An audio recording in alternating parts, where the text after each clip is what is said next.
ഒരു മധ്യ മധ്യാസക്തന്റെ ജീവിതത്തിൽ അനുഭവിക്കുന്ന ഒരു സാധാരണ ജീവിതത്തിൽ അനുഭവിക്കുന്ന കഷ്ടപ്പാടുകളൊക്കെ വളരെ ഭംഗിയായിട്ട് പറഞ്ഞു.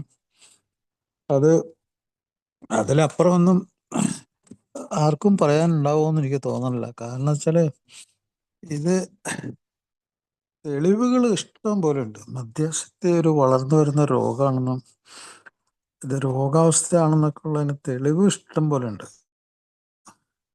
പക്ഷെ അത് മനസ്സിലാക്കാനും ഒരു ചികിത്സയിൽ എത്തിപ്പെടാനും വർഷങ്ങൾ, ദശാബ്ദങ്ങൾ, ഏതാനും വർഷങ്ങളല്ല, ദശാബ്ദങ്ങൾ എടുക്കും. 10, 20, 25, 30 വർഷങ്ങളൊക്കെ പിടിക്കും ഇത് മനസ്സിലാക്കി വരാനും. അന്നേരത്തേക്കും സമയമൊക്കെ വൈകിപ്പോവും. അത് ഉണ്ടാക്കുന്ന പ്രത്യാഘാതങ്ങൾ, ജീവഹാനി, അല്ലെങ്കിൽ ജീവിതത്തിൻ്റെ മേന്മ നഷ്ടപ്പെടലും, കൂടെ ജീവിക്കുന്നവരൊക്കെ എങ്ങും എത്താതെ ഡെസ്പറേറ്റായിട്ട് എന്ത് ചെയ്യണമെന്നറിയാതെ അലഞ്ഞു തിരിഞ്ഞ് നടക്കുന്ന ഒരവസ്ഥ. ഇതൊക്കെ ആലോചിക്കുമ്പോഴത്തേക്ക് ശരിക്കും പറഞ്ഞൊരു വലിയ ദയനീയമായിട്ടുള്ളൊരു ചിത്രമാണ് വാസ്തവത്തിൽ. മദ്യാസക്ത രോഗത്തിനെ കുറിച്ച് പറയുമ്പോൾ അതൊരു ദയനീയമായിട്ടുള്ളൊരു ചിത്രമാണ്. അത് വാസ്തവത്തിൽ അയാളുടെ കൂടെ ജീവിക്കുന്നവർക്ക് അയാളെക്കാൾ കൂടുതൽ നന്നായിട്ടറിയാം. ഒരുപക്ഷെ അയാളുടെ സുഹൃത്തുക്കൾക്കും അയാളെക്കാളും വളരെ നന്നായിട്ടറിയാം. അയാളോട് സഹതാപവും സ്നേഹമുള്ള പല ആളുകൾക്കും അതറിയാം. പക്ഷെ അയാൾക്ക് മാത്രം ശക്തമായിട്ടുള്ള ഒരു തിരിച്ചറിവ് അത് എത്രയോ ദിവസങ്ങളോ ആഴ്ചകളോ മാസങ്ങളോ വർഷങ്ങളോ ഒക്കെ കഴിഞ്ഞാലും അത് അയാളുടെ ഉള്ളിലേക്ക് എത്തിപ്പെടുന്നില്ല. അപ്പോൾ ആൽക്കഹോളിസം ഡിസീസ് എന്നുള്ളതാണ് ഇപ്പോൾ ഞാൻ സംസാരിക്കാൻ ഉദ്ദേശിക്കുന്നത്, ഒരു രോഗം എന്നുള്ള അവസ്ഥ. അപ്പോൾ അതുകൊണ്ട് ഒത്തിരി ഗുണങ്ങളുണ്ട്. ഈ മദ്യാസക്തി ഒരു രോഗം എന്ന് പറഞ്ഞ് മനസ്സിലാക്കുമ്പോൾ വളരെയധികം ഗുണങ്ങളുണ്ട്. ചില ആൾക്കാർ ഇപ്പോൾ സാധാരണ ജനങ്ങളാണ് കേട്ടോ, വിവരമില്ലാത്ത ചില ഡോക്ടർമാരും ചില സാധാരണ സാമൂഹ്യ പ്രവർത്തകരും രാഷ്ട്രീയക്കാരും ഒക്കെ വേറെ രീതിയിലും മനസ്സിലാക്കുന്നുണ്ട്. അപ്പോൾ ഇത് രോഗമാണെന്ന് മനസ്സിലാക്കുന്നതിൽ ഒത്തിരി ഗുണങ്ങളുണ്ട്.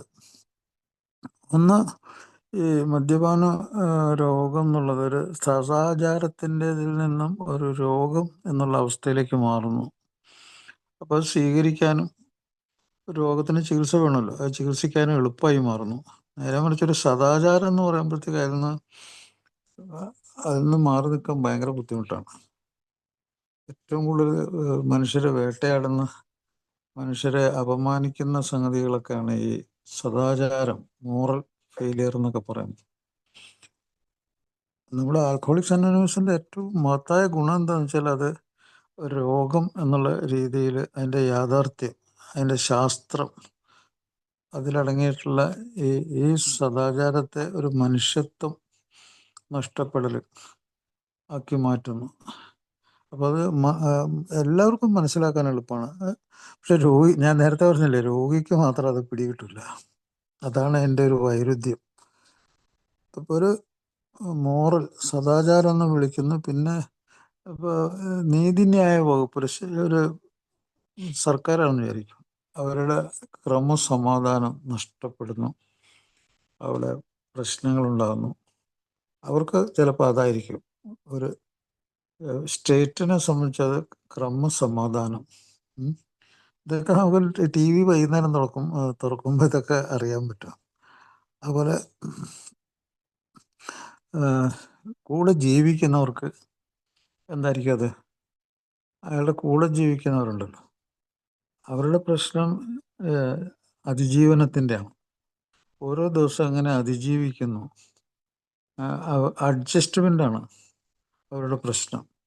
എങ്ങനെ അഡ്ജസ്റ്റ് ചെയ്യും ഓരോ ദിവസവും. അത് അവരാണ് ഏറ്റവും കൂടുതൽ സഫർ ചെയ്യുന്നത്.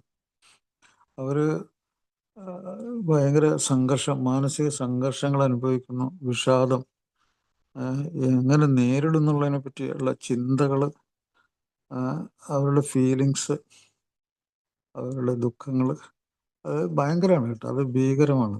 അതാണ് വാസ്തവത്തിലൊരു മധ്യാസക്തൻ ഒരിക്കലും ആലോചിക്കാത്തത്. അതാണ് എൻ്റെ കൂടെ എങ്ങനെയാണ്, എന്ത് മനോഭാവത്തിൽ അവർ ജീവിക്കുന്നു, അവരെങ്ങനെ നേരിടുന്നു. അത് അയാൾക്ക് പറഞ്ഞാൽ മനസ്സിലാവില്ല. അത് മനസ്സിലാവണമെങ്കിൽ അയാൾ മദ്യത്തിൽ നിന്ന് വിട്ടു നിന്ന് കുറച്ച് വർഷങ്ങളൊക്കെ കഴിയുമ്പോഴേക്ക് പതുക്കെ മനസ്സിലാവും. അല്ലെങ്കിൽ ആൽക്കഹോളിക്സ് അനോണിമസിൻ്റെ പ്രോഗ്രാമിൽ വന്ന് കുറച്ച് മീറ്റിങ്ങുകളൊക്കെ ശ്രദ്ധാപൂർവം, ഞാൻ ശ്രദ്ധാപൂർവം എന്നുള്ള വാക്ക് വളരെ ഭംഗിയായിട്ട് പറയണം. കാരണം വെച്ചാൽ അയാൾക്ക് ഈ ശ്രദ്ധ ഉണ്ടാകാനായിട്ട് തന്നെ ദിവസങ്ങൾ, മാസങ്ങൾ, വർഷങ്ങൾ പിടിക്കും. ഒരു പ്രോഗ്രാമിൽ വന്നിട്ട് അയാൾക്ക് ശ്രദ്ധ കിട്ടണമെങ്കിലേ സമയം പിടിക്കും അത്. അപ്പോൾ അങ്ങനെ ശ്രദ്ധ വരാത്തതുകൊണ്ടാണ് അയാൾ കൂടെ റിലാപ്സ് ആകുന്നത്. അത് വലിയൊരു സംഭവമാണത്. അപ്പോൾ എന്താണ് ഗുണം? എന്താണ് മദ്യാസക്തി? ഒരു രോഗം, ഒരു വളരുന്ന രോഗമായിട്ട് നമ്മൾ മനസ്സിലാക്കിയാൽ അതിലെന്തൊക്കെയാണ് ഗുണമുള്ളത്? ഒന്ന്, അതിൻ്റെ സത്യത്തിൽ സത്യമായിട്ടുള്ള ശാസ്ത്രം. രണ്ട്, മനുഷ്യാവസ്ഥകൾ, അതിൻ്റെ യാഥാർത്ഥ്യങ്ങൾ. അതൊരു കുടുംബം, ഒരു ജോലിസ്ഥലം, ഒരു സമൂഹം, ഒരു അയൽവക്കം, നിയമലംഘനം, ഇതൊക്കെ ഒരാളുടെ ഒരു ദിവസത്തെ ജീവിതത്തിൽ, ഓരോ ദിവസത്തെ ജീവിതത്തിൽ നേരിടേണ്ട സംഗതികളാണ്. അപ്പം അങ്ങനെ തന്നെ മനസ്സിലാക്കുന്നതാണ് നല്ലത്. മദ്യാസക്തനെ സംബന്ധിച്ചിടത്തോളം കൂടെ ജീവിക്കുന്നവർ ആദ്യം മനസ്സിലാക്കുന്നത് എന്താണ്? എപ്പോൾ, ഏത് നിമിഷത്തിലാണ് അയാളുടെ അനിയന്ത്രിതവും അസാധാരണമായിട്ടുള്ള സ്വഭാവം പുറത്തിയാടുന്നത്? അവർ ഞെട്ടിത്തരിച്ച് വിറച്ചിരിക്കുകയായിരിക്കും. ഈ രണ്ട് വാക്കുകളുടെ അനിയന്ത്രിതവും അസാധാരണവും ആവർത്തിച്ച് വരുന്ന അയാളുടെ ശാരീരിക, മാനസിക, വൈകാരിക പ്രശ്നങ്ങൾ എപ്പോൾ പുറത്തു ചാടും? അവരെങ്ങനെ നെഞ്ചിടിപ്പോടെ അത് കാത്തിരിക്കും ഓരോ ദിവസവും അവരുടെ അതിജീവനം. അത് ഒരു മദ്യാസക്തനെ എന്നും മനസ്സിലാക്കുന്നു. അന്ന് അയാൾക്ക് രക്ഷപ്പെടാനുള്ള ആഗ്രഹം, ശക്തമാകാനുള്ളൊരു മനുഷ്യത്വം, ഒരു സാധ്യതയുണ്ട്. എന്ന് വരെ അയാൾക്ക് മനസ്സിലാകുന്നില്ലേ, അന്ന് വരെ അയാൾ വിജയിക്കാനും പോകുന്നില്ല. അപ്പോൾ അതാണ് അതിൻ്റെ കാര്യം. അതിൻ്റെ സത്യത്തിൽ സത്യമായ കാര്യം അതാണ്. അങ്ങനെ മനസ്സിലാക്കാൻ അയാൾക്ക് കഴിഞ്ഞാൽ അയാൾക്ക് അയാളുടെ ഉള്ളിലേക്ക് നോക്കാനുള്ള ശക്തി കിട്ടും. അയാളുടെ കൂടെ ജീവിക്കുന്നവരിലേക്ക് നോക്കാനുള്ള ശക്തി കിട്ടും. നിർവ്യാജമായിട്ട് സത്യസന്ധതയോട് കാണാനുള്ള ഒരു ധൈര്യം കിട്ടും. ഒരു തൻ്റെ ഇടം അയാൾക്കുണ്ടാവും. ബുദ്ധിശക്തി തിരികെ കിട്ടും. അത് വെറുതെ അല്ല. ഈ ആൽക്കഹോളിക്സ് അനോണിമസിന് രണ്ട് കാര്യങ്ങൾ അതിൻ്റെ പ്രധാനപ്പെട്ട തത്വങ്ങളായി അംഗീകരിച്ച് അത് മുന്നോട്ട് പോകുന്നു. ഒന്ന്, ശാസ്ത്രം, ആധുനിക വൈദ്യശാസ്ത്രം, അത് ഞാൻ നേരത്തെ പറഞ്ഞു. രണ്ടാമത്, മനുഷ്യവംശത്തിൻ്റെ മനുഷ്യത്വം, അതാണ് ആത്മീയത. അവരെങ്ങനെയാണ് ഈ ആത്മീയത കണക്കാക്കുന്നത്, എങ്ങനെയാണ് അവർ മനുഷ്യത്വം പെരുമാറുന്നത്, അതെങ്ങനെയാണ് ഇടപെടുന്നത്, അതിൻ്റെ രണ്ടിൻ്റെയും ഉള്ളിലാണ് ഈ പ്രോഗ്രാം ഒതുക്കി വെച്ചേക്കണത്. അത് മനസ്സിലാക്കാതെ ഈ പ്രോഗ്രാമിൽ വന്ന് ഇരുന്നാലും ശരിയാവുമെന്ന് തോന്നുന്നില്ല, രക്ഷപ്പെടാനും സാധ്യതയുണ്ടോയെന്നും തോന്നുന്നില്ല. അപ്പോൾ അത് മനസ്സിലാക്കാനും അതിലൂടെ ജീവിക്കാനും, വാസ്തവത്തിൽ അത് ഭയങ്കര അതിശയകരമായിട്ടുള്ള മാറ്റങ്ങൾ, കഴിവുകൾ ഒക്കെയാണ് ഈ ഇത്രയും കോടിക്കണക്കിന് ആൾക്കാർ 1935 ശേഷം ഈ കോടിക്കണക്കിന് ആൾക്കാർ ഈ പ്രോഗ്രാം സ്വീകരിച്ച് രക്ഷപ്പെട്ടവർ. ഇതിൽ രക്ഷപ്പെട്ടവരെന്ന് പറയുമ്പോഴത്തേക്കും മദ്യാസക്തർ മാത്രമല്ല, ഈ അറിവ് കിട്ടിയവർ, അയാളുടെ കൂടെ ജീവിച്ചവർ, ഈവൺ അയാളുടെ സുഹൃത്തുക്കൾ, അയാൾക്ക് ജോലി കൊടുത്തവർ, അയാളെ മനസ്സിലാക്കിയവർ, പല ആളുകളിലേക്കും ഈ എഡ്യൂക്കേഷൻ, ഈ ഒരു വിദ്യാഭ്യാസം, ഈ ഒരു അറിവ് പല ആളുകളിലേക്കും കിട്ടി. അങ്ങനെ കോടിക്കണക്കിന് ആൾക്കാരിലേക്ക് അത് കിട്ടി. അതിൻ്റെ മഹത്വം മനസ്സിലായി. അപ്പോൾ ആദ്യകാലത്തൊന്നും ഈ വൈദ്യശാസ്ത്ര സംഘടനകൾ പോലും ഇത് അംഗീകരിച്ചില്ല. ഒരു ഉദാഹരണം ഞാൻ പറയാം. 1935 നമ്മൾ ഈ പ്രോഗ്രാം സ്ഥാപിതമായത്. 1935 ജൂൺ 10. അപ്പോൾ അതിന് മുമ്പ് തന്നെ ഇതിൻ്റെ ഒരു പ്രിപ്പറേഷൻ തുടങ്ങിയിരുന്നു. എത്രയോ വർഷം മുമ്പ്, അതിൻ്റെ മുമ്പ്, ഈ 35 വർഷം മുമ്പ് തന്നെ ഡോക്ടർ ബോബും അതുപോലെ ബിൽ വിൽസണും തമ്മിലുള്ള ബന്ധം, എബി, അങ്ങനെ കുറേ കഥാപാത്രങ്ങൾ, അവരുടെ ജീവിതം, അവരെ സഹായിച്ച ആളുകൾ, അവരിൽ കൂടിയൊക്കെ ഇത് പ്രിപ്പറേഷൻ നടക്കുന്നുണ്ടായിരുന്നെങ്കിലും 1935 അത് സ്ഥാപിതമായത്. അപ്പോൾ അതിന് ശേഷം 1956, അപ്പോൾ എത്ര വർഷങ്ങൾ കഴിഞ്ഞു, 56 ലോകാരോഗ്യ സംഘടന മദ്യാസക്തി, പ്രത്യേകിച്ചും അമേരിക്കൻ മെഡിക്കൽ അസോസിയേഷനാണ്. അമേരിക്കൻ മെഡിക്കൽ അസോസിയേഷൻ ആദ്യം 56 ഇത് രോഗമാണെന്ന് പറഞ്ഞത്, ഡിസീസ്. അതും കഴിഞ്ഞിട്ട് 69 ഈ അമേരിക്കയിലെ ഫിസിഷ്യൻ അസോസിയേഷൻ അവർ മനസ്സിലാക്കിയത്. പിന്നീട് പല ലോകത്തിലെ മെഡിക്കൽ അസോസിയേഷനൊക്കെ അത് സമ്മതിച്ചു. അപ്പോൾ അതിൻ്റെ ക്രെഡിറ്റ് ആർക്കാ പോകുന്നത്? ഈ ആൽക്കഹോളിക്സ് അനോണിമസിനാണ്. അവരാണ് ശരിക്കത് കണ്ടുപിടിച്ച് അവരെ സഹായിച്ചവരും.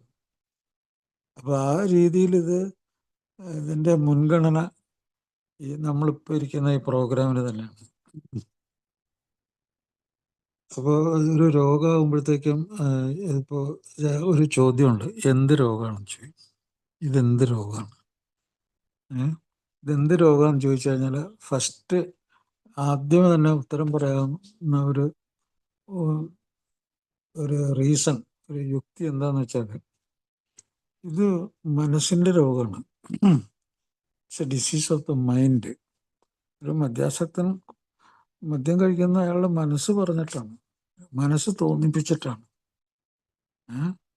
മനസ്സിൻ്റെ പ്രേരണയാണ്. അയാള് മറ്റുള്ളവർ അങ്ങനെയുള്ള കാര്യം ചെയ്തിട്ട് അത് കണ്ട് മനസ്സിലാക്കിയ അയാളുടെ മനസ്സാണ് അയാളെ പ്രേരിപ്പിച്ചത്. അപ്പോൾ മനസ്സിൻ്റെ രോഗം എന്നാണ് പറയണത്. മനസ്സെന്ന് പറഞ്ഞാൽ യഥാർത്ഥത്തിൽ എന്താണ്? മനസ്സെന്ന് പറഞ്ഞാൽ ശരിക്കും ബ്രെയിനാണ്. ഏറ്റവും വലിയ ശാസ്ത്രം അതാണ്. മനസ്സെന്ന് നമ്മൾ പറയണത് നമ്മുടെ ബ്രെയിൻ, തലച്ചോറും അതിൻ്റെ ഘടന, അതിൻ്റെ പ്രവർത്തനം, അതിൻ്റെ ഉള്ളിൽ നടക്കുന്ന കാര്യങ്ങൾ, അതിനാണ് മനസ്സെന്ന് പറയുന്നത്. അപ്പോൾ നമുക്ക് പറയാൻ പറ്റുന്നത് ഇറ്റ്സ് എ ബ്രെയിൻ ഡിസീസ്. ഒരു തലച്ചോറിൻ്റെ രോഗമാണ്. അത് മുന്നോട്ട് വളരുന്ന രോഗമാണ്. അത് ഏറ്റവും വലിയ കഴിവുകേടുകൾ, പരാജയങ്ങൾ, യാതനകൾ അത് അയാൾക്കും അയാളുടെ കൂടെ ജീവിക്കുന്നവർക്കും ഉണ്ടാക്കി കൊടുക്കുന്നു. ഈ ലോകത്തിന് തന്നെ. ഞാൻ നേരത്തെ പറഞ്ഞല്ലോ, ഈ സ്റ്റേറ്റ് മനസ്സിലാക്കുന്നത്, അതുപോലെ മറ്റാളുകൾ മനസ്സിലാക്കുന്നത് ഒക്കെ ഞാൻ പറഞ്ഞു. അപ്പോൾ ആ തരത്തിൽ നോക്കുമ്പോഴത്തേക്കും നമ്മൾ ഈ സമൂഹത്തെയും രാജ്യത്തെയും നമ്മളെ എല്ലാ ബന്ധങ്ങളെയും എല്ലാ യാഥാർത്ഥ്യങ്ങളെയും ഒക്കെ മറികടക്കുന്ന ഒരു മാരക രോഗമാണിത്. ഇതിങ്ങനെ വെറും വാക്കുകളിൽ പറഞ്ഞ അല്ല, ഇത് അനുഭവത്തിലൂടെയാണ് നമ്മളിപ്പോൾ ഈ പ്രോഗ്രാമിൽ ഇതൊക്കെ പറയുന്ന അനുഭവങ്ങൾ. ആ അനുഭവങ്ങളിൽ നിന്ന് പഠിച്ച കാര്യങ്ങൾ, ആ അനുഭവങ്ങൾ ഉണ്ടാക്കി വെച്ച യാഥാർത്ഥ്യങ്ങൾ, അതിൽ നിന്ന് പഠിച്ചിട്ട് അതിനെ മറികടന്നത്, ഇതെല്ലാം കൂടി ചേർന്നാണ് ആൽക്കഹോളിക്സ് അനോണിമസ്. അല്ലാതെ കുറച്ച് കാര്യങ്ങൾ നമ്മൾ ഓർമ്മയിൽ നമ്മൾ ബൈഹാർട്ട് പറയുന്നതല്ല. നമ്മൾ അനുഭവിച്ചത്, നമ്മൾ പഠിച്ചത്, നഷ്ടപ്പെട്ടു പോയ നമ്മുടെ കഴിവുകൾ, യാതനകൾ, തിരിച്ചു വരാനുള്ള ശ്രമങ്ങൾ, ഇതൊക്കെ കൂടി ചേർന്നാണ്. അതിൻ്റെ ഉള്ളിൽ പെട്ടുപോയ ആൾക്കാരും എല്ലാം കൂടി ചേർന്ന ഒരു സംഗതിയാണ്. അപ്പോൾ ഏറ്റവും കൂടുതൽ പരാജയം സംഭവിക്കുന്നത് എവിടെയെന്ന് വെച്ചാൽ കണ്ടുപിടിക്കുക, ഡയഗ്നോസ് എന്ന് വെച്ചാൽ മദ്യാസക്തി ഒരു രോഗമാണെന്ന് കണ്ടുപിടിക്കുന്നത്. അവിടെയാണ് പരാജയം, ഏറ്റവും കൂടുതൽ പരാജയം. അപ്പോൾ ഇത് പല ആൾക്കാരും വിചാരിക്കുന്നത് ഈ മദ്യാസക്തൻ എന്തുകൊണ്ട് ഇത് മനസ്സിലാക്കുന്നില്ല, അയാൾക്ക് എന്തുകൊണ്ട് ഇത് മനസ്സിലാക്കാൻ പറ്റുന്നില്ല, എന്താണ് അയാളുടെ പ്രശ്നം? പക്ഷെ അയാൾ കണ്ടുപിടിക്കുന്നതിന് മുമ്പ് തന്നെ അയാളുടെ കൂടെ ജീവിക്കുന്നവർ അത് കണ്ടുപിടിക്കുന്നുണ്ട്. ഒരുപക്ഷെ അയാളുടെ നല്ല സുഹൃത്തുക്കൾ അത് കണ്ടുപിടിക്കുന്നുണ്ട്. ചിലപ്പോൾ അയാളുടെ ക്ഷേമത്തിൽ താല്പര്യമുള്ള മറ്റുള്ള ആൾക്കാരും അത് കണ്ടുപിടിക്കുന്നുണ്ട്. അയാൾ ഒരു എന്താ ഒരു അടിപ്പിടൽ ആണ്, അയാൾക്ക് ഒരു അടിമത്തത്തിൽ പെട്ടിട്ടുണ്ട് അയാൾ. അത് അവർക്ക് മനസ്സിലാവും, പക്ഷെ ഇയാൾക്ക് മാത്രം മനസ്സിലാവില്ല. അതുകൊണ്ടാണ് നമ്മൾ എപ്പോഴും ഇപ്പോൾ ആദ്യമായിട്ട് വന്നിട്ടുള്ള സുഹൃത്തുക്കളുണ്ടെങ്കിൽ ഞാൻ അവരോട് വീണ്ടും പറയുകയാണ്, നിങ്ങൾ എന്താണ് മദ്യാസക്ത രോഗം എന്ന് വെച്ചാൽ നിങ്ങൾക്കൊരു 2 വാചകത്തിൽ പറയാൻ കഴിവുള്ളവരായിരിക്കണം, മനസ്സിലാക്കാൻ കഴിവുള്ളവരായിരിക്കണം, എങ്കിലാണ് രക്ഷപ്പെടുകയുള്ളൂ. കാരണം മദ്യാസക്തി എന്ന് പറഞ്ഞ രോഗം അത് മുന്നോട്ട് വളരുന്ന തലച്ചോറിൻ്റെ ഒരു രോഗമാണ്.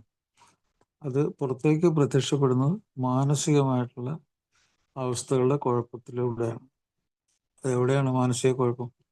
അയാളുടെ ചിന്തകൾ, അയാളുടെ തോന്നലുകൾ, വികാരങ്ങൾ, സ്വഭാവങ്ങൾ, അയാളുടെ ബന്ധങ്ങൾ, ആ ബന്ധങ്ങളെ പറ്റിയൊക്കെ അയാൾക്ക് ഈ ലോകത്തെ പറ്റി മനസ്സിലാക്കാനുള്ള യാഥാർത്ഥ്യ ബോധം, ഇതിനൊക്കെ ബാധിക്കുന്ന ആവർത്തിക്കപ്പെടുന്ന അസാധാരണമായ രോഗമാണത്.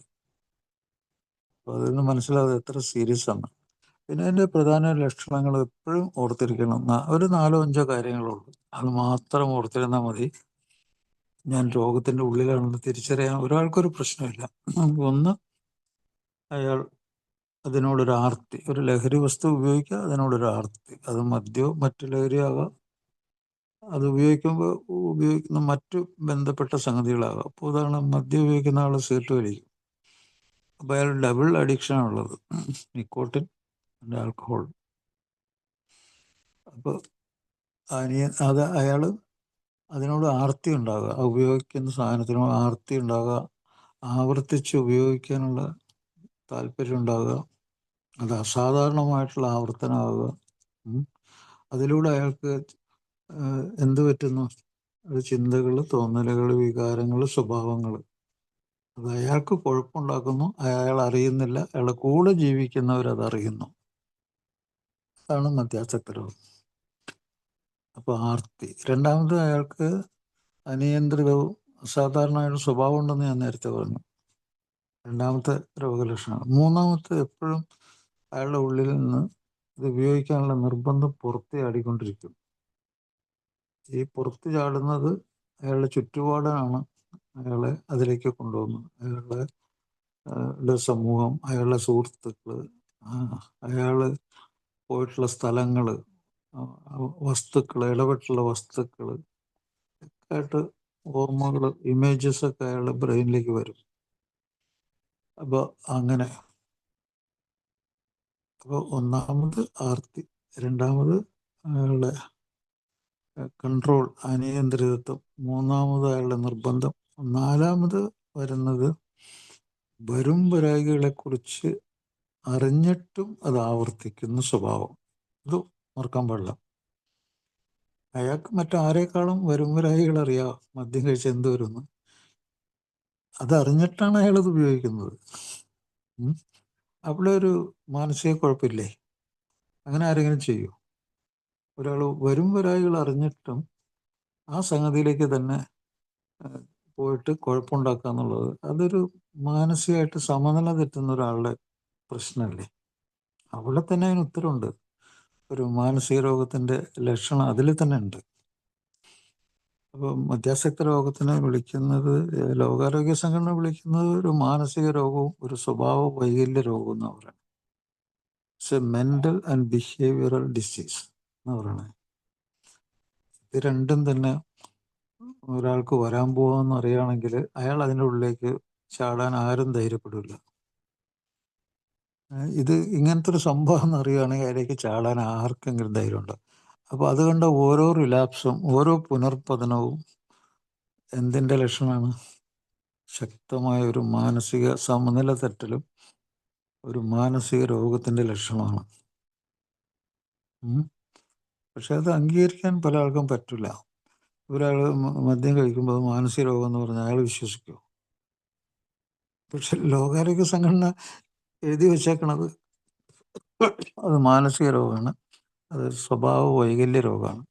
ഇത് രണ്ടും മാറിയത് ഇങ്ങനെ കുഴപ്പമുണ്ടായത് അയാളുടെ ബ്രെയിനിൽ കുഴപ്പമുണ്ടായിട്ട് ബ്രെയിനിൻ്റെ പ്രവർത്തനത്തിനാണ് നമ്മൾ മനസ്സെന്ന് പറയുന്നത്. അതിൽ കൂടിയാണ് അത് പുറത്തേക്ക് വന്നത്. അപ്പോൾ ഇത് മനസ്സിലാക്കാൻ വലിയ ബുദ്ധിമുട്ടൊന്നുമില്ല. അപ്പോൾ ഇത്തരം കാര്യങ്ങൾ അയാളുടെ രോഗലക്ഷണങ്ങളായിട്ടുണ്ട്. അപ്പോൾ ഈ സംഘടിതമായിട്ടുള്ള വൈദ്യശാസ്ത്രം ഇപ്പോഴും പലപ്പോഴും ഇങ്ങനെയൊക്കെയുള്ള രോഗികളെ പുറത്ത് നിർത്തുന്നുണ്ട്. മറ്റേത് നിസ്സാര രോഗമുള്ളവരെ അകത്ത് നിർത്തുമ്പോൾ ഇത് പുറത്ത് അതിനെ നിർത്തുന്നത്. ഇത് സമൂഹത്തിൻ്റെ മൊത്തം ഒരു സ്വഭാവ രീതിയാണ്. വൈദ്യശാസ്ത്രം അതിനെ അത്ര കണക്കാക്കുന്നില്ല. ഒരു മദ്യാസക്തൻ മദ്യത്തിൻ്റെ ഗന്ധമൊക്കെ ആയിട്ട് ഒരു മുറിവൊക്കെ പറ്റി ഒരു കാഷ്വാലിറ്റിയിലേക്ക് വരിക, ആരയാളെ മൈൻഡ് ചെയ്യുന്നത്? അയാൾ ഒഴിവാക്കാൻ നോക്കും. ആദ്യം തുടക്കം പോലെ അയാളെ എങ്ങനെയെങ്കിലും ഒഴിവാക്കാൻ നോക്കും. വേറെ ഒരു ചെറിയ തലവേദനയോ ജലദോഷമൊക്കെ വന്ന ആളെയൊക്കെ ആദ്യം പരിശോധിക്കും. ഇയാളവിടെ നിൽക്കട്ടെ എന്ന് വിചാരിക്കും. അല്ലെങ്കിൽ അയാൾ എന്തെങ്കിലും പ്രശ്നം ഉണ്ടാക്കി കഴിഞ്ഞാൽ അയാളെ വിളിക്കായിരിക്കും. അപ്പോൾ അവിടെ നമുക്കറിയാം, ഈവൻ വൈദ്യശാസ്ത്രം വരെ അവരെ അകറ്റി നിർത്താനാണ് നോക്കുന്നത്. വാസ്തവത്തിൽ അവിടെ കുറച്ച് പാളിച്ചകളുണ്ട്. വാസ്തവത്തിൽ വൈദ്യശാസ്ത്രത്തിനെ പറ്റുന്ന സ്റ്റേറ്റ് പൊളിറ്റിക്സിന് ഈ ശരിക്കും നമ്മുടെ രാഷ്ട്രീയത്തിനും അതുപോലെ നമ്മുടെ നിയമങ്ങൾക്കും നമ്മുടെ എല്ലാത്തിനും ഇതൊരു നിസ്സാര സംഗതിയാണെന്ന് കരുതുന്ന ആ ഒരു പരിപാടി ഉണ്ടല്ലോ, അത് വാസ്തവത്തിൽ ഏറ്റവും വലിയൊരു പരാജയം, ചികിത്സയുടെ പരാജയം അത് തന്നെയാണ്. രോഗികൾ രക്ഷപ്പെടാത്തതിൻ്റെ പരാജയം അത്. കാരണം കൂടെ ജീവിക്കുന്നവർ അനുഭവിക്കുന്ന വിഷമങ്ങളുടെയും ഒരു പരാജയം ഇതുകൊണ്ട് തന്നെയാണ്. ഇതിനെ കണക്കിലെടുക്കുന്നില്ല, അത്ര ഗൗരവമായിട്ട് എടുക്കുന്നില്ല. അപ്പോൾ അതെല്ലാം വാസ്തവത്തിൽ ഇന്നിപ്പോൾ വൈദ്യശാസ്ത്രം തന്നെ മാറിയിരിക്കുന്നു. അപ്പോൾ ഏതാണ് സീരിയസ് ആയിട്ടുള്ള ഒരു രോഗം, സീരിയസ് ആയിട്ടുള്ള അവസ്ഥ എന്ന് അതിന് മനസ്സിലാക്കാൻ പറ്റൂല്ലെങ്കിൽ ഇതൊരു പരാജയം തന്നെയായിട്ട് എനിക്കും തോന്നണം. വാസ്തവത്തിൽ ഈ അകറ്റി നിർത്തലും പ്രശ്നങ്ങൾ. ഒരു മദ്യാസക്തൻ വയലൻ്റ് ആവുകയാണെങ്കിൽ, ഒരു ആശുപത്രിയിലേക്ക് വരുവാണെങ്കിൽ, ഒരു മനുഷ്യൻ എന്നുള്ള നിലയ്ക്ക് തന്നെ അയാൾക്ക് മദ്യം കഴിച്ചില്ലെങ്കിലും വയലൻ്റ് ആകാനുള്ള സാധ്യതയുണ്ട്. അയാൾക്കൊരു പനി വന്നാൽ വയലൻ്റ് ആകാൻ പറ്റും, ഡെലിവറിയും. അത് തലച്ചോറിന് എന്തെങ്കിലും ഒരു അല്ലാത്ത തരത്തിലുള്ളൊരു കുഴപ്പം ഉണ്ടെങ്കിൽ അയാൾക്ക് വയലൻ്റ് ആകാൻ പറ്റും.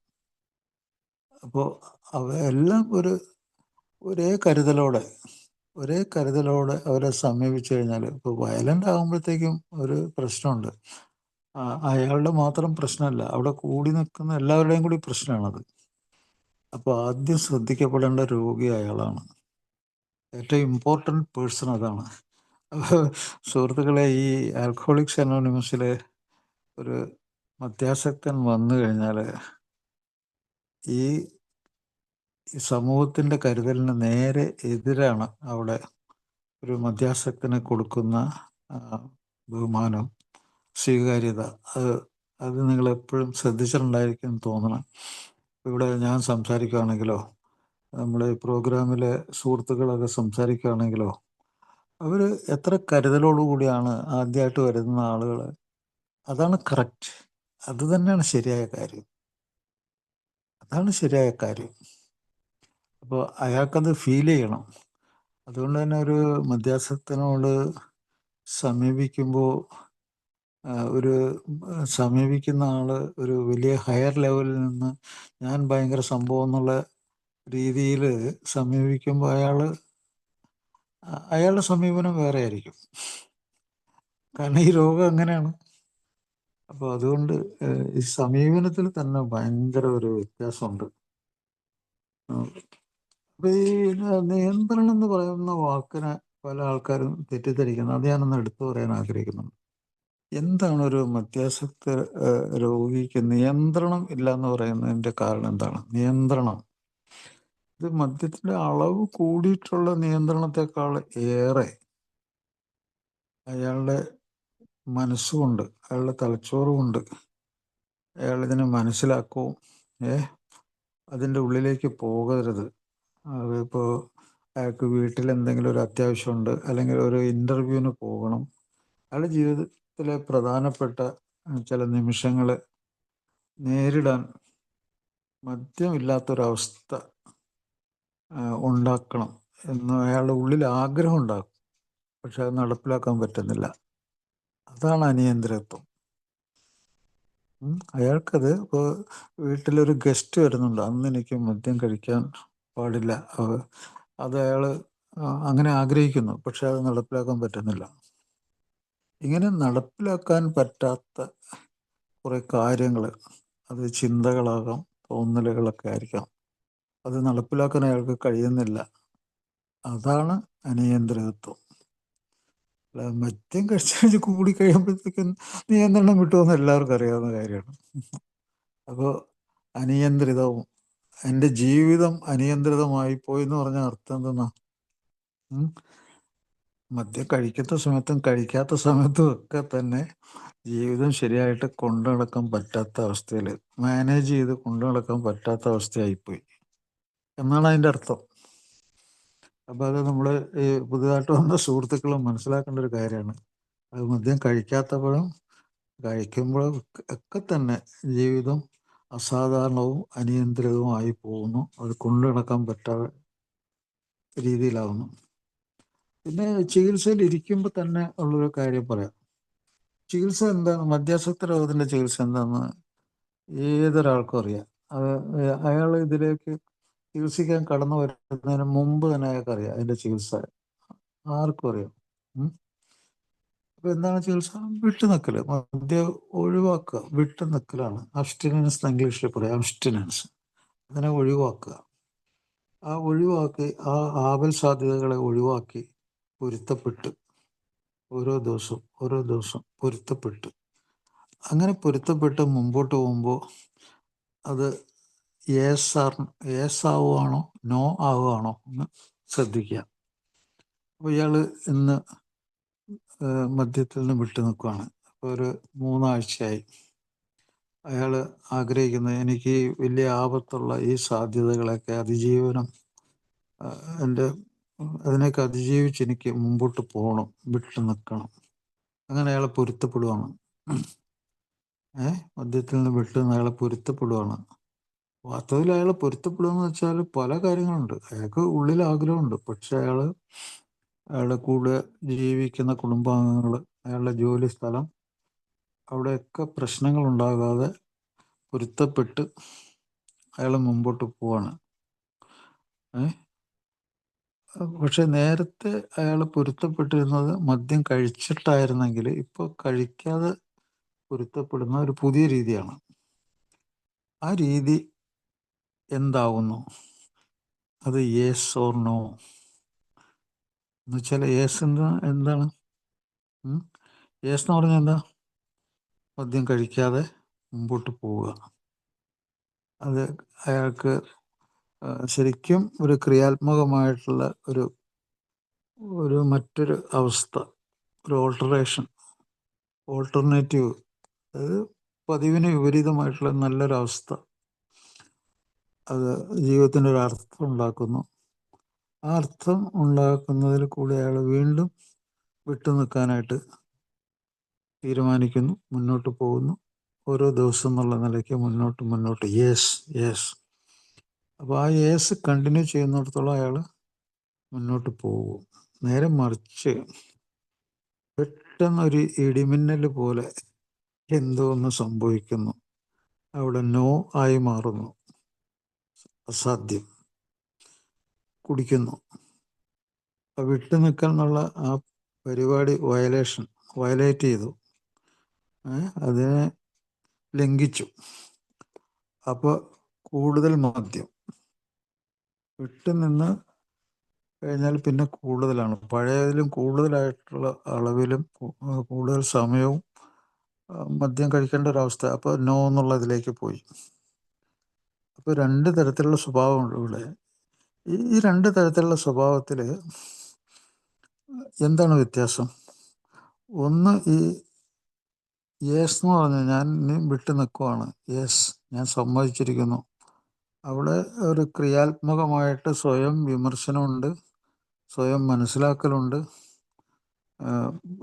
എഡ്യൂക്കേഷനുണ്ട്, സ്വയം വിദ്യാഭ്യാസമുണ്ട്. അതിൽ കൂടെ അയാൾ പോവാണ്.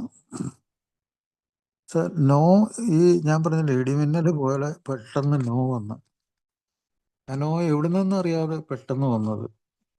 അതെന്തായിരിക്കും കാരണം?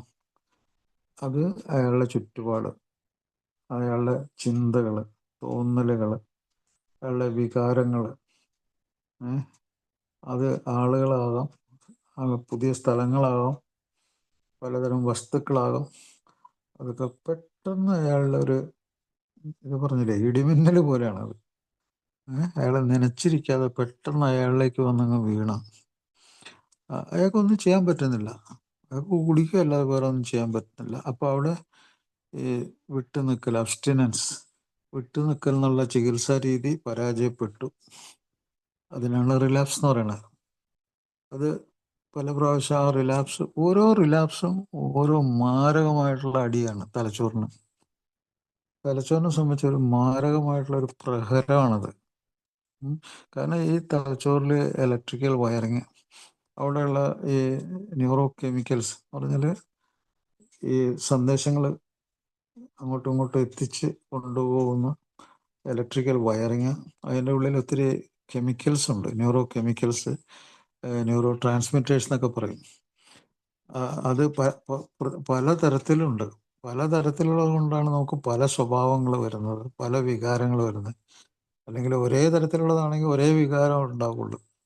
അപ്പോൾ ഈ തലച്ചോറിലെ ഈ ഇലക്ട്രിക്കൽ വയറിങ്ങിൽ സർക്യൂട്ടിന് പലതരം സർക്യൂട്ടുകളാണ്. ഓരോന്നിൻ്റെയും പ്രവർത്തനത്തിന് വ്യത്യാസമുണ്ട്. ചിലതൊക്കെ ഉത്തേജനത്തിന്, ചിലതൊക്കെ നമ്മൾ സമാധാനം ഉണ്ടാക്കാനാണ്, മന്ദീഭവിപ്പിക്കാനാണ്, ചിലതൊക്കെ സന്തോഷം ഉണ്ടാക്കാനാണെങ്കിൽ, ചിലതൊക്കെ ആങ്കർ, ദേഷ്യം ഉണ്ടാക്കാൻ, ചിലതൊക്കെ നമുക്ക് ഭയം ഉണ്ടാക്കാനാണ്, അങ്ങനെ വെറുപ്പുണ്ടാക്കാനാണ്, അമിത സന്തോഷം ഉണ്ടാക്കാനുള്ള, സങ്കടം ഉണ്ടാക്കാനാണ്. അങ്ങനെ ഓരോ തരത്തിലും തലച്ചോറിൽ ഇലക്ട്രിക്കൽ വയറിംഗ് ഉണ്ട്. അതാണ് ഇമോഷൻസിൻ്റെയൊക്കെ അടിസ്ഥാനം. ഇതുകൂടാതെ നമ്മൾ തലച്ചോറ് കേന്ദ്ര നാഡീവ്യൂഹം എന്നൊക്കെ പറയും. തലച്ചോറിൻ്റെ ഏറ്റവും ടോപ്പിൽ ഏതാനും മില്ലിമീറ്റർ മാത്രം കട്ടിയുള്ള സ്ഥലം തലച്ചോറിൻ്റെ ആ ഭാഗത്തു നിന്നാണ് നമ്മളെ ഉന്നത ചിന്തകൾ, ഹയർ തിങ്കിങ് എന്ന് പറയും. ഹയർ തിങ്കിങ്, ഏറ്റവും ഔന്നത്യമുള്ള നമ്മുടെ ചിന്തകൾ, ആ ചിന്തകൾ നമ്മൾ ക്രിയാത്മകമായി മാറ്റുന്നു. അത് നമ്മുടെ വലതുവശത്തുള്ള തലച്ചോറും ഇടതുവശത്തെ തലച്ചോറും ഒരുമിച്ച് ചേർന്ന് ചില തീരുമാനങ്ങൾ എടുത്ത് പരസ്പരം യോജിപ്പിച്ച് ഒരു തീരുമാനത്തിലെത്തി ആ തീരുമാനം നടപ്പിലാക്കാനായിട്ട് ശ്രമിച്ച് അങ്ങനെ തലച്ചോറ് പ്രവർത്തിക്കുന്നു.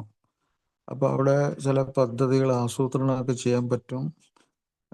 ഇന്ന് ചെയ്യണം, ഇന്ന് ചെയ്യണ്ട, അങ്ങനെ വേർതിരിച്ചറിയാനുള്ള കഴിവുണ്ട്. ജഡ്ജ്മെൻ്റ് ഉണ്ട്. വരും വരായികൾ എന്തായിരിക്കും എന്ന് മനസ്സിലാക്കാനുള്ള കഴിവുണ്ട്. തീരുമാനം എപ്പോൾ എടുക്കണം തീരുമാനിക്കാൻ പറ്റും. ഇതൊക്കെ ഞാൻ പറയില്ല, ഏറ്റവും ടോപ്പിലുള്ള തലച്ചോറിൻ്റെ ഒരു വെറും 4 മില്ലിമീറ്ററൊക്കെ കനമുള്ള തലച്ചോറിൻ്റെ ആ ഭാഗത്താണ് ഈ സർക്യൂട്ടിലാണ് ഇതൊക്കെ നടക്കുന്നത്. അപ്പോൾ അത് നമ്മുടെ സോഷ്യലായിട്ടുള്ള, നമ്മുടെ സാമൂഹ്യമായിട്ടുള്ള ബന്ധങ്ങൾ, അതിലുള്ള നമ്മുടെ ബുദ്ധിശക്തി, നമ്മുടെ സ്നേഹം, അതുപോലെ നമ്മുടെ ഭയം. നമ്മൾ ഭയമുള്ളപ്പോഴത്തേക്കും നമ്മൾ എന്താ ചെയ്യുന്നത്? നമ്മൾ ഓടി രക്ഷപ്പെടാൻ നോക്കുക. നമ്മളെ ഭയപ്പെടുത്തുന്നത് നമ്മളെ കൊല്ലാനാണ് വരുന്നതെങ്കിൽ നമ്മൾ ഓടി രക്ഷപ്പെടാൻ നോക്കും. നേരെ മറിച്ച് ബലഹീനനായിട്ടുള്ള ഒരാളാണെങ്കിൽ നമ്മൾ കീഴ്പ്പെടുത്താൻ നോക്കും. അപ്പോൾ അവിടെ നമ്മൾ വരുംവരായികളൊക്കെ ആലോചിച്ചു പെരുമാറുന്നുണ്ട്. അപ്പോൾ അങ്ങനെയൊക്കെ തലച്ചോറിന് ഈ പെരുമാറ്റം ഇതൊക്കെ പോവും. ഇതെല്ലാം ഈ സർക്യൂട്ട് കേട് വരുന്നതോടുകൂടി ഇതൊക്കെ പോവും. എന്ത് ചെയ്യണമെന്ന് പോലും അറിയാൻ പാടില്ല. അമിത ഭയമായിരിക്കാം. ഭയം കൊണ്ട് സിറ്റുവേഷനെ നേരിടാൻ പറ്റില്ല. സങ്കടം കൊണ്ട് നേരിടാൻ പറ്റില്ല. സാമൂഹ്യമായിട്ടുള്ള ബന്ധങ്ങൾ അലങ്കോലപ്പെട്ട് സ്വീകരിക്കപ്പെടില്ല. മറ്റുള്ളവർക്ക് തോന്നും ഇത് ഇയാളുടെ വെറും അഭിനയമാണ്, ഇയാളുടെ ഉള്ളിൽ വെറും പൊള്ളയായ സാധനമാണ്. അപ്പോൾ നമ്മൾ ഒരു വികാരം പ്രകടിപ്പിക്കുക, മറ്റൊരാൾക്ക് കൂടി അത് ഫീൽ ചെയ്യണം. അങ്ങനെയാണ് മനുഷ്യൻ്റെ തലച്ചോറ് ശരിയാക്കിയേക്കണം. അങ്ങനെ അതൊരു കണ്ണാടിയിൽ നോക്കുന്ന പോലെ. ഒരാൾ കണ്ണാടിയിൽ നോക്കുമ്പോൾ അയാളുടെ മുഖം അയാളെ കാണുന്നു, അയാളുടെ ചിത്രം കാണുന്നു. വേറൊരാൾ അയാളുടെ അടുത്ത് നിന്ന് അയാളെയും കാണുന്നു, അയാളുടെയും ചിത്രം കാണുന്നു ആ കണ്ണാടിയിൽ. അപ്പോൾ അയാൾ മറ്റുള്ളവർ അയാളെപ്പോലെ തന്നെ മനസ്സിലാക്കാനുള്ള ഒരു സംഗതി നമ്മുടെ തലച്ചോറിലുണ്ട്. നമ്മളെപ്പോലെ തന്നെ നമ്മുടെ കൂടെയുള്ളവരെ മനസ്സിലാക്കാൻ. അപ്പോൾ അവിടെയാണ് ശരിയായിട്ടുള്ള സ്നേഹം, പരിഗണന, ഉപദ്രവിക്കരുത് എന്നുള്ളൊക്കെ ചിന്തകൾ. നമ്മൾ മനുഷ്യരാകുന്നതൊക്കെ അങ്ങനെയാണ്. തലച്ചോറ് അതിനുവേണ്ടി സജ്ജമാക്കിയിട്ടുണ്ട്. അപ്പോൾ നമ്മൾ ഈ നല്ല ആചാരങ്ങളൊക്കെ തലച്ചോറിൽ വരുന്നുണ്ട്. അപ്പോൾ അതിനൊക്കെ കുഴപ്പം എങ്ങനെ? ഇപ്പോൾ പല ആൾക്കാരും പറയുന്നു മദ്യം കഴിച്ചാൽ ഒരാൾ സ്വഭാവം മോശമല്ല എന്നൊക്കെ വിചാരിക്കുന്ന ആൾക്കാരുണ്ട്. മണ്ടത്തിലാണത്. തലച്ചോറിന് ഏത് രീതിയിൽ കേടുപറ്റി കഴിഞ്ഞാലും ഇത് നമ്മുടെ ബിഹേവിയർ, നമ്മുടെ സ്വഭാവം അവിടെ നിന്ന് വരുന്നത്. അതുകൊണ്ട് കേടുപറ്റും. നമ്മുടെ ക്രിമിനൽ ആക്ടിവിറ്റീസ്, നമ്മുടെ സത്യസന്ധത ഇല്ലായ്മ, നമ്മുടെ ബുദ്ധിശക്തി, അതിജീവനം, നമ്മുടെ കൂടെയുള്ളവരെ പറ്റിയുള്ള ചിന്തകൾ, ഇതൊക്കെ നമ്മുടെ ബ്രെയിൻ ചെയ്യുന്ന പരിപാടികളാണ്. അതൊക്കെ കേടുപറ്റി കഴിഞ്ഞാൽ അതിൻ്റെ ഓപ്പോസിറ്റാണ് വരുന്നത്. അപ്പോൾ ഞാൻ ഇപ്പോൾ ഈ അബ്സ്റ്റിനൻസിനെ പറ്റി പറഞ്ഞപ്പോൾ അത് മനസ്സിലായി കാണുമെന്ന് വിചാരിക്കുന്നു. അപ്പോൾ ഈ അബ്സ്റ്റിനൻസ്, ഈ ഇങ്ങനെ വിട്ടു നിൽക്കൽ, അതുമായിട്ട് നമ്മൾ മനസ്സിലാക്കുന്ന കാര്യങ്ങൾ, അതിങ്ങനെ മുമ്പോട്ട് പോകുമ്പോഴാണ് മറ്റൊരു ആർത്തിയുടെ രൂപത്തിൽ മദ്യം കയറി വരുന്നതും ഒരാൾ റിലാപ്സ് ആകുന്നതും.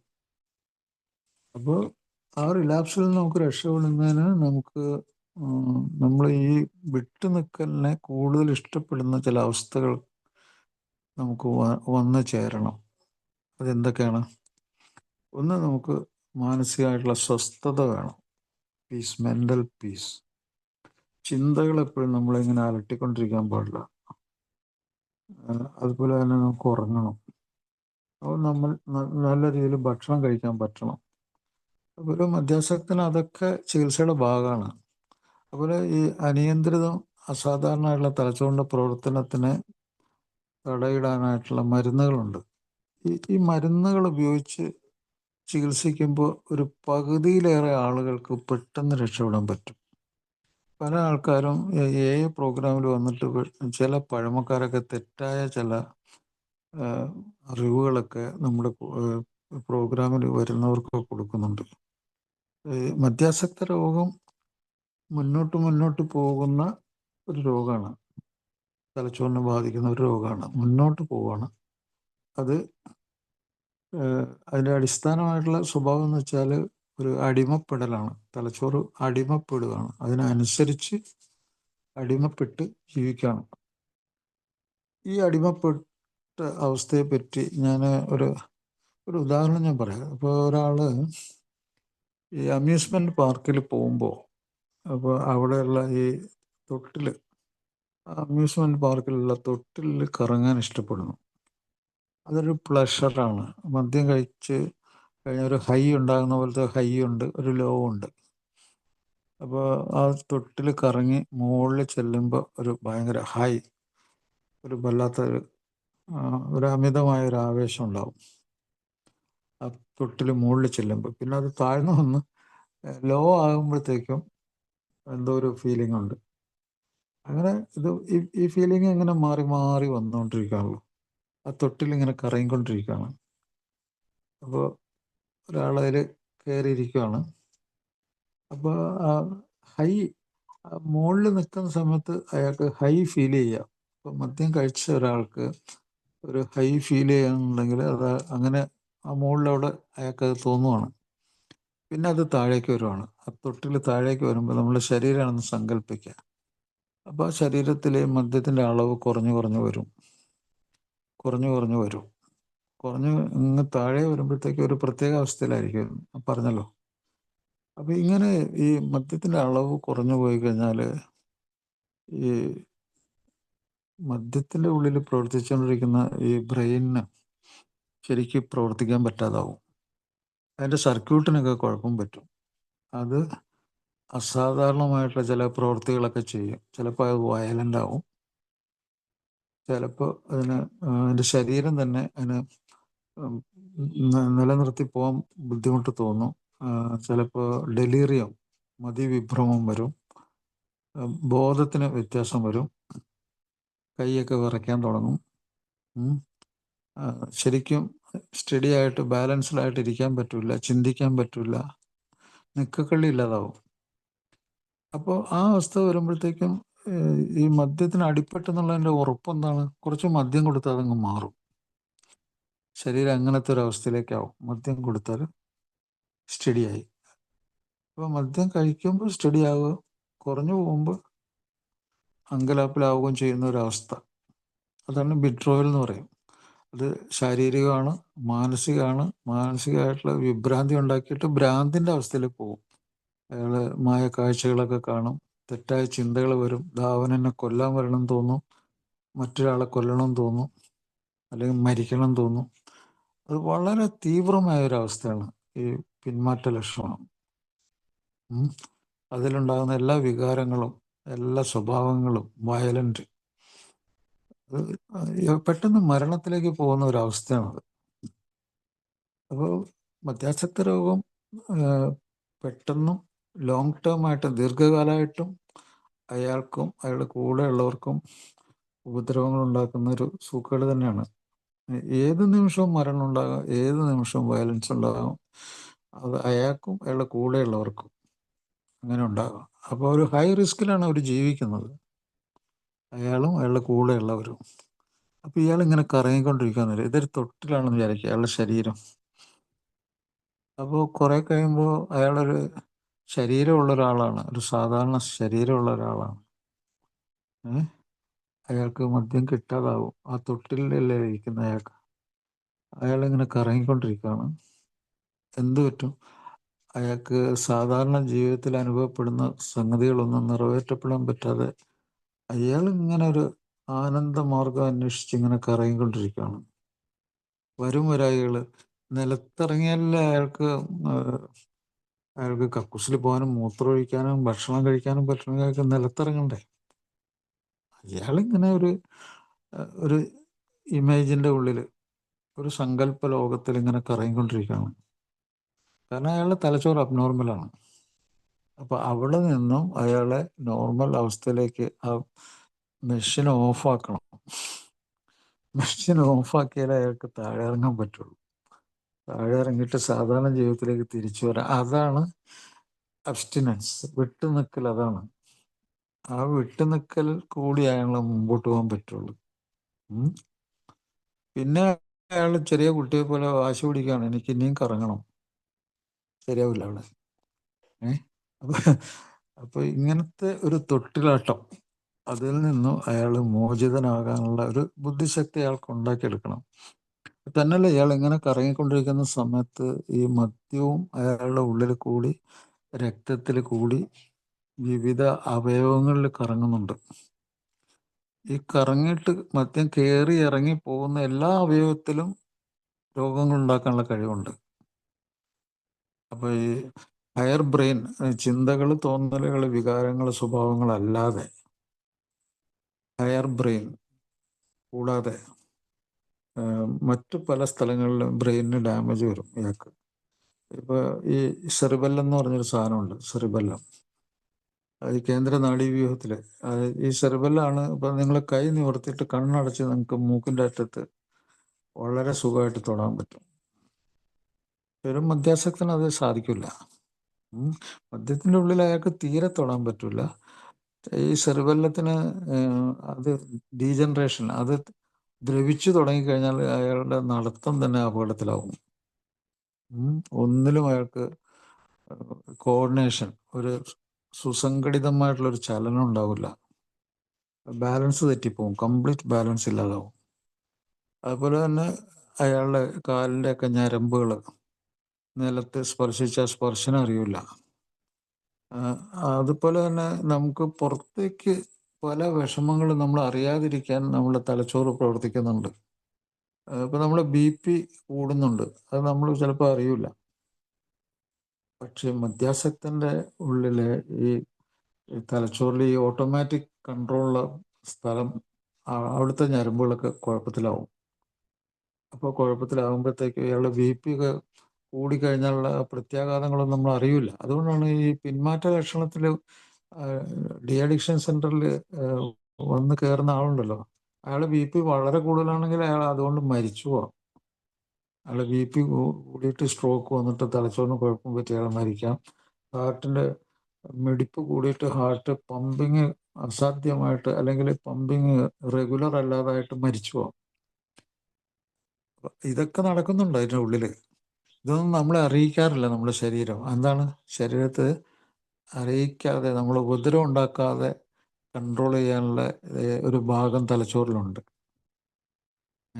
നമ്മളെ ശരീരത്തിൻ്റെ പ്രവർത്തനം കൊണ്ട് നമ്മളെ ബുദ്ധിമുട്ടുണ്ടാക്കാതെ നമ്മളെ സംരക്ഷിക്കുന്ന ഇതുണ്ട്.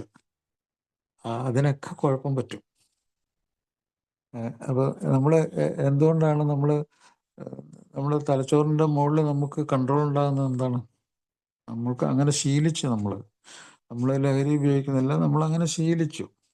അങ്ങനെ ശീലിച്ചപ്പോൾ നമ്മൾ തലച്ചോറ് നോർമലായിട്ടുള്ളൊരവസ്ഥയിലാണ് പ്രവർത്തിക്കുന്നത്.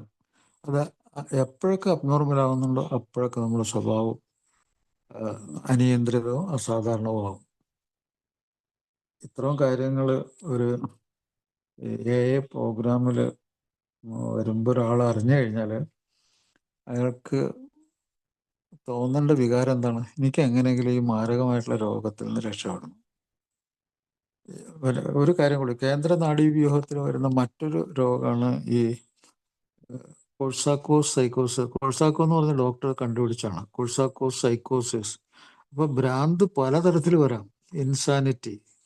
ഇപ്പോൾ അതിൽ vitamin deficiency, vitamin B1, B6, B12, അതുപോലെ ഫോളിക് ആസിഡ്, ഇങ്ങനെയൊക്കെ പറഞ്ഞ് തലച്ചോറിൻ്റെ പണികളെ നിയന്ത്രിക്കുന്ന വൈറ്റമിൻസ് വളരെ പ്രധാനപ്പെട്ടാണ്. അതിൽ B1 കുറഞ്ഞു പോയി കഴിഞ്ഞാൽ മാനസിക രോഗം ഉണ്ടാകും, ഭ്രാന്ത് വരും. വെർണിക്കേസ് എന്ന് പറഞ്ഞ ഡോക്ടർ കണ്ടുപിടിച്ച ഒരു പ്രത്യേക രോഗമുണ്ട്. ആ രോഗം ഈ B1 കുറഞ്ഞു പോയിട്ട് ആൾ മരിച്ചു പോകുന്നൊരവസ്ഥയാണത്. അതിനെ ഈ മദ്യാസക്തരിൽ അങ്ങനെയൊക്കെയുള്ള രോഗലക്ഷണമൊക്കെ കണ്ടു കഴിഞ്ഞാൽ ഉടനെ തന്നെ ആശുപത്രിയിൽ എത്തുമ്പോൾ ഡോക്ടർ ഉടനെ ഞരമ്പിൽ കൂടിയൊക്കെ ഈ B1 ഇഞ്ചക്ഷനൊക്കെ ഉടനെ എടുക്കും. പല കാരണങ്ങൾ കൊണ്ട് ഒരാൾക്ക് പെട്ടെന്നുള്ള മരണം സംഭവിക്കാം. അപ്പോൾ ഈ കാര്യങ്ങളൊക്കെ നമ്മൾ പഠിക്കുകയും മനസ്സിലാക്കുകയും നമ്മൾ ഈ വൈദ്യശാസ്ത്രത്തിൻ്റെ ഈ കാര്യങ്ങളൊക്കെ അതിനാണ് നമ്മൾ ഈ മീറ്റിംഗ് ഒരു സ്പെഷ്യൽ മീറ്റിംഗ് ആണ്. ഇതിൽ ശാസ്ത്രത്തിൻ്റെതായിട്ടുള്ള കാര്യങ്ങൾ മാത്രമല്ല, ജീവിതത്തിൻ്റെ, നമ്മുടെ നിത്യജീവിതത്തിൻ്റെ ഓരോ മേഖലയിലുള്ള നമ്മുടെ പരാജയങ്ങൾ, ജീവിതം അസാധ്യമാകുന്നത്, അതായത് സാമൂഹ്യമായിട്ടുള്ള ചുറ്റുപാടുകൾ തകരാറാവുന്നത്, ജോലി സംബന്ധമായിട്ടുള്ള തകരാറ്, അതുപോലെ നമ്മുടെ ഫാമിലി സെപ്പറേറ്റ് ചെയ്യുന്നത്, സെപ്പറേഷൻ, ഭാര്യ ഭർത്തൃ ബന്ധം സെപ്പറേഷൻ ഉണ്ടാകുന്നത്, കുട്ടികൾ വിദ്യാഭ്യാസം ഇല്ലാതാകുന്നത്, സഹായം ഇല്ലാതെ അവരുടെ ആവശ്യങ്ങൾ നിറവേറ്റാതെ പല കുട്ടികളും മരിക്കുന്നു. നേരത്തെ ചികിത്സ കിട്ടാതെ എത്രയോ കുട്ടികൾ മരിച്ചിട്ടുണ്ട്. അപ്പോൾ ഈ പ്രോഗ്രാം നമുക്ക് എല്ലാ തരത്തിലും നമുക്ക് ജീവിക്കാനുള്ള ഒരു അവസ്ഥ നമുക്ക് ഉണ്ടാക്കി തരും. ഷെയറിങ് കൂടി കിട്ടുന്ന അനുഭവങ്ങൾ, അതിനൊരു സത്യത്തിൻ്റെ പ്രകാശമുണ്ട്, യാഥാർത്ഥ്യത്തിൻ്റെ ഒരു തിരിച്ചറിവുണ്ട്. അതുകൂടാതെ ഈ ശാസ്ത്രം, നമ്മളിപ്പോൾ ഇന്ന് പറയുന്ന ഈ ശാസ്ത്രം, അതൊരു എവിഡൻസാണ്, തെളിവാണ്. ആ തെളിവ് എങ്ങനെയാണ് മനസ്സിലാകുന്നത്? ഒരാൾ മദ്യത്തിൽ നിന്ന് വിട്ടു നിന്നാൽ അയാളുടെ സ്വഭാവത്തിന് മാറ്റം വരുന്നു, അയാളുടെ ശരീരത്തിന് മാറ്റം വരുന്നു, അയാളുടെ മനസ്സിന് മാറ്റം വരുന്നു, അയാളുടെ കഴിവിന് മാറ്റം വരുന്നു, അയാളുടെ ബന്ധങ്ങളിൽ മാറ്റം വരുന്നു. ഈ മാറ്റത്തെ അയാൾ ആസ്വദിക്കുകയും അതിനെ ഇഷ്ടപ്പെടുകയും അതിനെ ബലപ്പെടുത്തുകയും ചെയ്തില്ലെങ്കിൽ ഈ പ്രോഗ്രാമിൽ വന്നിട്ടൊന്നും അയാൾക്ക് യാതൊന്നും തിരിച്ചു പിടിക്കാനില്ല. ഇപ്പോൾ ഇവിടെ അനുഭവങ്ങൾ പങ്കുവെച്ച സുഹൃത്തുക്കൾ, അങ്ങനെ തിരിച്ചു പിടിച്ച സുഹൃത്തുക്കൾ പറയുമ്പോഴാണ് ഒരു പ്രചോദനം ഉണ്ടാകുന്നത്. പക്ഷെ ആ പ്രചോദനത്തിനെ വെല്ലുവിളിക്കുന്ന രീതിയിലാണ് മദ്യാസക്ത രോഗം. അത്ര കടുത്തതാണത്. അപ്പോൾ വളരെയധികം എനർജി ഇതിനു വേണ്ടി ചെലവഴിക്കണം തിരിച്ചു വരാനായിട്ട്. അല്ലെങ്കിൽ ഈ പ്രോഗ്രാമിൽ വന്നിട്ട് വെറുതെ പ്രോഗ്രാമിനെ കബളിപ്പിക്കുക, അവനവനെ തന്നെ കബളിപ്പിക്കുക. രോഗം അത് തന്നെയാണ്. രോഗം അവനവനെ തന്നെ കബളിപ്പിക്കുന്ന ഒരു പരിപാടിയാണ്. അതുകൊണ്ട് സുഹൃത്തുക്കളെ, ഞാൻ ഈ പ്രോഗ്രാമിൽ അവസാനമായിട്ട് പറയാനുള്ള, പലപ്പോഴും പറഞ്ഞ കാര്യം തന്നെയാണ്, ഈ പ്രോഗ്രാം ശരിക്കും അവനവനിൽ നടപ്പിലാക്കുന്ന കാര്യമാണ്. അതിന് വേണ്ടത് വളരെ പ്രധാനപ്പെട്ട സത്യസന്ധതയാണ്. അവനവനോടുള്ള സത്യസന്ധത. Truthful to oneself. അവനവനോടുള്ള സത്യസന്ധത എന്താണത്? അവനവനെ രക്ഷപ്പെടുത്താനുള്ള ഈ അറിവ് നടപ്പിലാക്കുക. അതിൽ വഞ്ചന പാടില്ല. അതിൽ പടികളൊക്കെ അതിന് സഹായിക്കും. പടികൾ വ്യാഖ്യാനിക്കാൻ സഹായിക്കും. ഇപ്പം 4-ാമത്തെ പടി ഇതിന് സഹായിക്കുന്ന ഒരു പരിപാടിയാണ്. അതിസൂക്ഷ്മതയോടെയും ഭയം കൂടാതെയും ഞങ്ങളുടെ ധാർമ്മിക നിലവാരത്തെ വിലയിരുത്തി. എന്താണ് ധാർമ്മിക നിലവാരം? മദ്യം കഴിച്ചിട്ട് മദ്യം കഴിച്ചില്ലെന്ന് പറയുന്നത് ഒരു ധാർമ്മിക നിലവാരത്തെ വഴിതെറ്റിക്കുന്ന സത്യസന്ധത ഇല്ലായ്മയല്ലേ? അത് നടപ്പിലാക്കണം എന്ത് വേണം? അതിസൂക്ഷ്മത വേണം. അത് നടപ്പിലാക്കാതെ വരുമ്പോൾ ഭയം തോന്നും.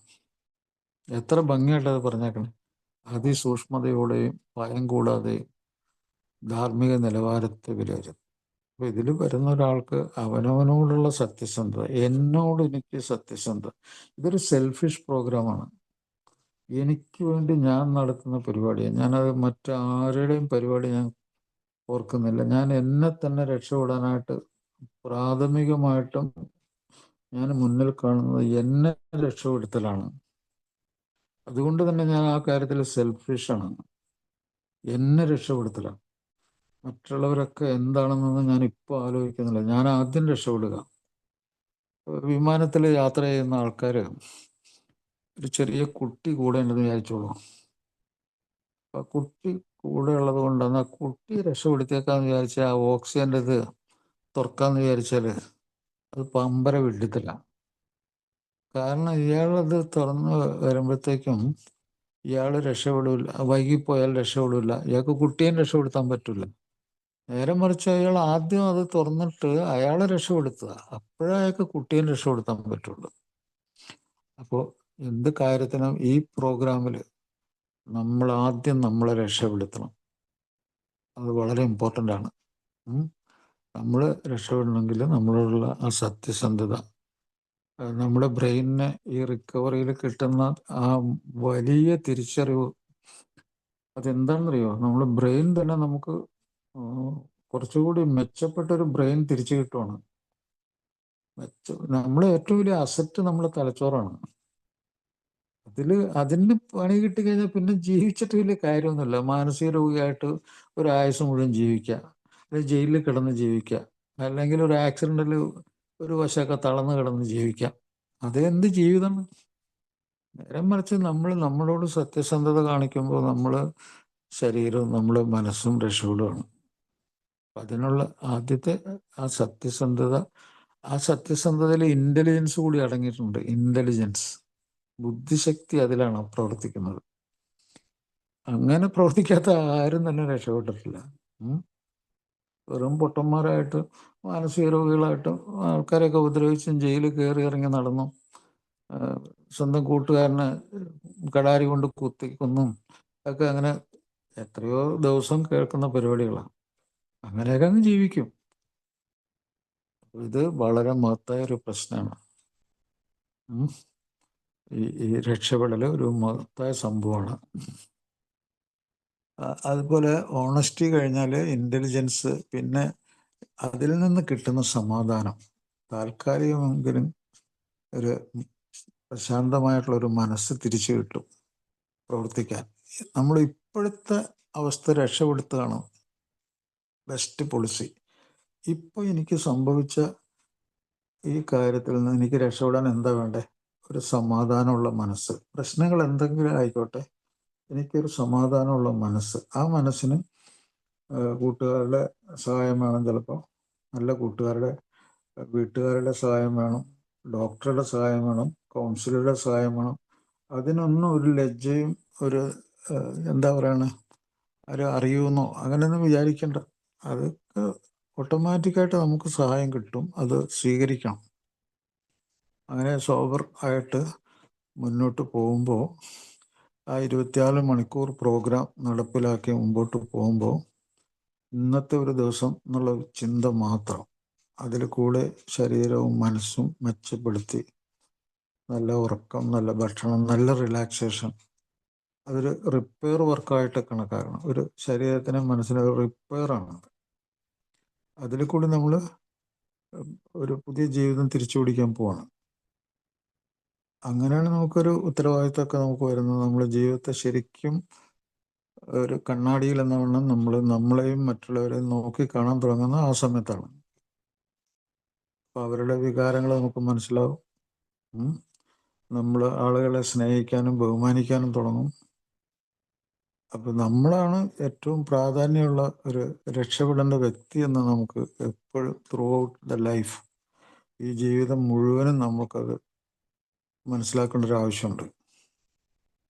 അപ്പോൾ ഒരിക്കൽ കൂടി ഈ പ്രോഗ്രാമിൽ വന്ന എല്ലാവർക്കും ഇങ്ങനത്തെ ഒരു മാർഗം സ്വീകരിച്ച് 24 മണിക്കൂർ വിട്ടു നിന്ന് മെച്ചപ്പെടുത്തി കഴിവ് തിരിച്ചു പിടിച്ച് പലപ്പോഴും സാധാരണ ആളുകളെക്കാളും മെച്ചപ്പെട്ടൊരു ബ്രെയിൻ, മെച്ചപ്പെട്ട ചിന്തകൾ, മെച്ചപ്പെട്ട തോന്നലുകൾ, മെച്ചപ്പെട്ട വികാരങ്ങൾ, ബുദ്ധിശക്തി, ഇതൊക്കെ തിരിച്ചു പിടിക്കാൻ പല പഴമക്കാർക്കും കഴിഞ്ഞിട്ടുണ്ട്. എല്ലാ കാര്യങ്ങളിലും അവരുടെ സാമൂഹ്യ ജീവിതമായ അവരുടെ സാമ്പത്തിക അവസ്ഥകളൊക്കെ മെച്ചപ്പെട്ട് ജീവിച്ചിട്ടുണ്ട്. അതവർക്ക് കഴിയട്ടെ എന്ന് ആശംസിക്കുന്നു. Thank you.